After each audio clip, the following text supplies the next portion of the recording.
వాక్యం చదివేటప్పుడు ఈ మాటలు మీరు గుర్తుపట్టాలా. నా దగ్గరకు వచ్చావు బాగుపడతావని లేచి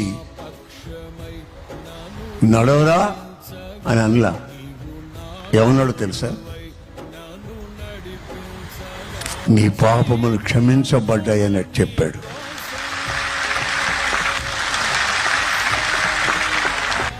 సచ్చోడు సచ్చు బాగుపడడం ముఖ్యమా, తన పాపములు క్షమించబడడం ముఖ్యమా?